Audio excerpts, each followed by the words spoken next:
අයිබෝන් කට්ටියටම ඔයාලා හදත් එකතු වෙලා ඉන්න Geeks Tutorial YouTube channel එකත් එක්ක අද මම වීඩියෝ එකෙන් කියන්නේ Gameloop 7.1 version එක ඔයාගේ PC එකට install කරගන්නේ කොහොමද කියලා.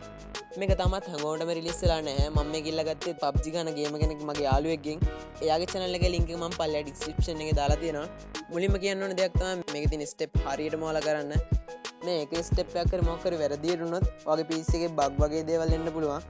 ඒ මොකද කිව්වොත් මේකේ තියෙන temp file delete කරන්න ඔය වැරදි file එක delete කරොත් ඔයාගේ Windows එකකටත් එකේ crash වගේ දේවල් එන්න පුළුවන්. වැඩි කතාවක් නෙවෙයි අපි ඔයාලා මුලින්ම පල්ලෙහා description එකට ගිහිල්ලා මේ setup එක download කරගන්න ඕනේ. PC එකේ දැනටමත් Gameloop නැත්නම් කිසි ප්‍රශ්නයක් නැහැ. සාමාන්‍ය setup එකක් install කරන විදිහට මේක install කරගන්න පුළුවන්. ඒත් ඔයාගේ PC එකේ Gameloop තියෙනවා නම් එතකොට තමයි අපිට ප්‍රශ්නයක් වෙන්නේ. ඒක නිසා අපි දැන් බලමු මේක හරියටම uninstall කරගන්නේ කොහොමද කියලා. ඔයාලා මුලින්ම සාමාන්‍ය application එකක් uninstall කරන විදිහටම control panel එකට ගිහලා මේ Gameloop කියන එක uninstall කරගන්න. ඊට පස්සේ අපිට තියෙන පොඩි file ටිකක් delete කරගන්න. මේ වැඩත් හරියටම කරන්න මතක තියාගන්න. ඒ මොකද පොඩි මිස් එකක් හරි වුණොත් ඔයාලට මේ මුළු ඉන්ස්ටෝලේෂන් එකම අවුල් වෙලා යනවා. ඔයාලා මුලින්ම යන්න ඕනේ user කියන folder එක ඇතුළට. එහෙම ගියාට පස්සේ ඔයාගේ account එකට යන්න.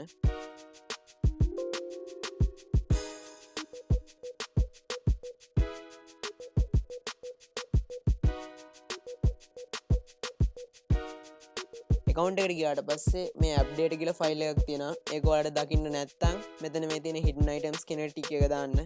එතකොට ඔයාලට update කියලා file එකක් පෙනෙයි. දැන් ඔයා ඒකට ගියාම roaming folder එක ඇතුලේ තියෙන tension folder එකයි local folder එක ඇතුලේ තියෙන tension folder එකයි shift එක delete එකට ඔබලා permanently delete කරගන්න ඕනේ. ඔයාලා හරියටම මේක බලන්න tension කියන එක ඇතුලේ තියෙන මොන වගේ file ද කියලා. හරි. දැන් ඉතින් ඔයාලා කරන්න තියෙන්නේ Windows එක උඩ right click කරලා run එක open කරගන්න. run එක open කරගත්තට පස්සේ temp කියලා search කරන්න. ඊට පස්සේ පොඩි window එකක් open වෙනවා. ඊට පස්සේ control A ඔබලා මේකේ තියෙන හැම file එකක්ම delete කරගන්න. මම කලින් කියපු විදිහට shift එක delete එක ඒකට පාවිච්චි කරන්න පුළුවන්. ඊට පස්සේ percentage ලකුණක් දෙපැත්තෙන් දාලා මෙදින් temp කියලා search කරලත් මේ විදිහටම කරන්න. ඒ වගේම prefetch කියලා search කරන්න.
දැන් ඔයාලට පුළුවන් මේ setup එක සාමාන්‍ය setup එකක් install කරන විදිහටම install කරගන්න. ඔයාලා මතක තියාගන්න ඕන කාරණයක් තමයි මේ Google installer කෙනෙක් ඔයා මේකට download කරන්න යන්න එපා.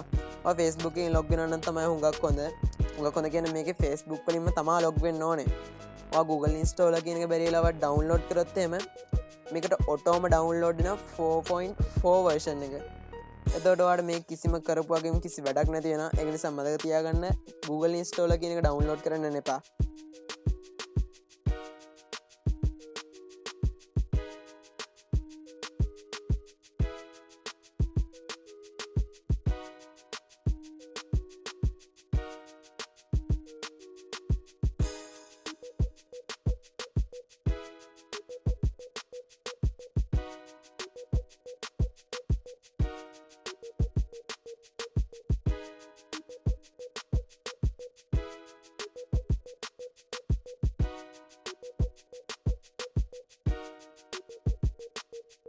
ඉතින් මම හිතනවා මේ වීඩියෝ ඔයාලට වැදගත් වෙන්න ඇති කියලා.